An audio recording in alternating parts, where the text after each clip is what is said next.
3 people have already died from this illness, which has spread to at least 3 other agents. Победил ковид, присоединились еще 5307. Labourers line up coffins along trenches in New York City's Hart Island. Governor Janet Mills has issued a new statewide mandate saying if you are in any public place, indoors or outdoors, you'll have to wear a mask. The reason she's doing it is the spike in COVID-19 cases we have been seeing for more than a week now. We didn't know how it spread or how to do prevention. I remember everybody bringing their groceries over and wiping everything down with Clorox or ordering from Amazon, and we had to leave the boxes outside for 3 days. Everything shut down. Literally everything. My daycare is in this building. Every town building shut down. Businesses, for the most part, shut down. And even during the summertime, there was literally nothing for children or families to do. It was very quiet in the beginning here. No kids on the playground. It seemed really eerie. The specific problem we were trying to address when the pandemic hit was how do we keep businesses open? We had so many island summer people who felt that they shouldn't come. And part of that was caused by people on the island who were worried that if all of a sudden people came from all over the country, they could bring COVID here. When it hit, we weren't sure what to do. We weren't sure what kind of increase in demands we'd have, and pretty quickly we saw it was going to be serious.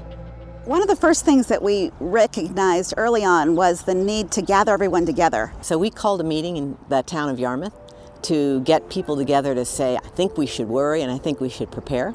And so I think that was the date of our first task force meeting, and got about 50 people in the town hall and started making plans. I emailed the town manager and I'm like, is there something we can do to bring a smile back to the community and to the kids' faces? We needed to do something for the community, for the families, for the kids, to get them out and try to build morale a little better around town. So we started calling elderly folks in Cape Elizabeth to see if they needed anything as far as medication or food. Began making phone calls to them just to make sure that they were okay, how they were doing, did they have support. We had so many people in this community step up, I mean, in a huge way.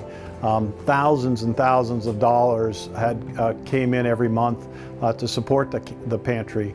We had people with skills that stepped up and said, hey, I'm going to fill out this grant for you and I think you're going to be able to get it. People came out of nowhere and just gave us so much money and so many items. And we actually bought enough KN95 masks to provide to every household on Chebeague.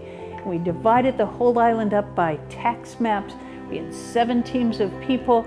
Within 2 hours, every household that had people living in it had a bag with KN95s in it, with information about how to wear a KN95 and why to wear it. Rapid serial testing is a good way that we could implement to help the school to test the kids every 4 days and, keep the positive cases at home and keep the healthy kids in school. So every Wednesday since COVID started back last March, we deliver food to families in the Cape Elizabeth area that could use some assistance. Originally, we had upwards of 29 families that needed assistance getting the food delivered back when everybody was quarantined. As the restrictions have been lifted, more families have been able to come to the school to get the food themselves.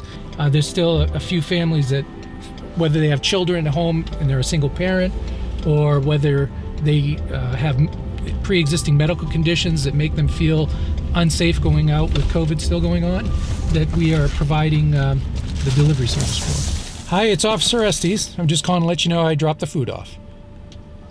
All right, you're welcome. Have a great day.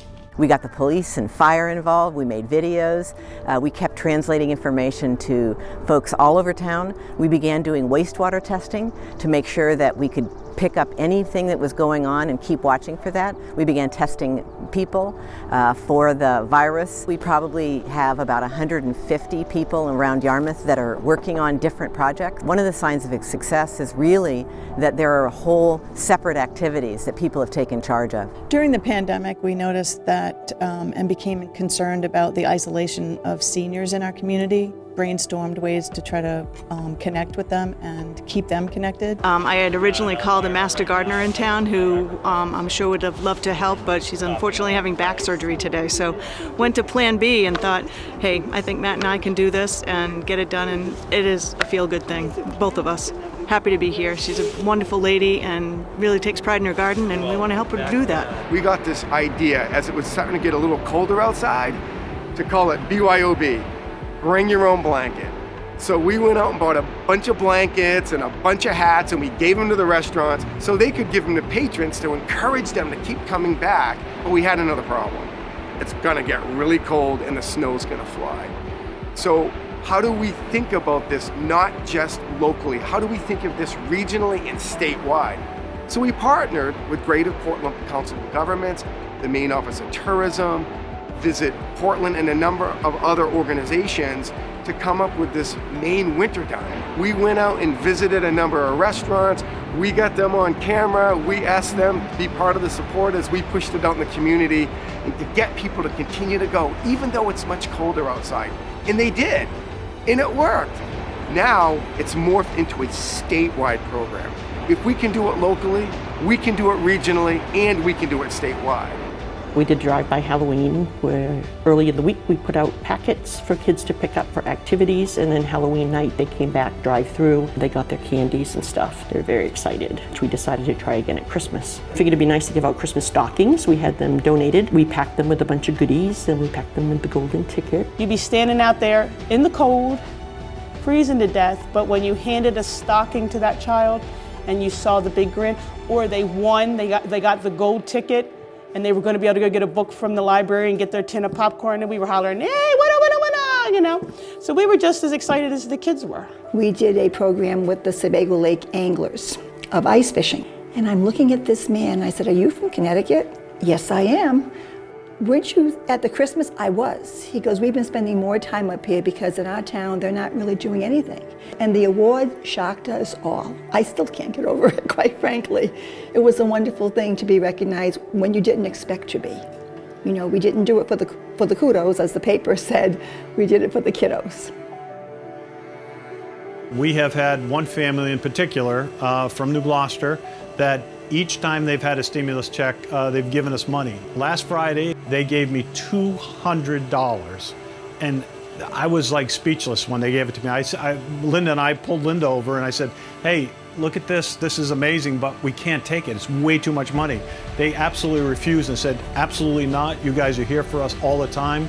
We got our bills paid off. We have this extra money, and we want it to go back to helping people of this food pantry. I have been overwhelmed at the way that communities have rallied to support and protect and educate their communities. Brought out the best in everyone. Our residents, our business owners, our elected officials, everyone rallied together, and we saw how resilient we could be as a community. Yeah, it's really made us have to think outside the box of what we can do to serve. Volunteering is just, if you can do it, makes you feel good. Makes you feel real good.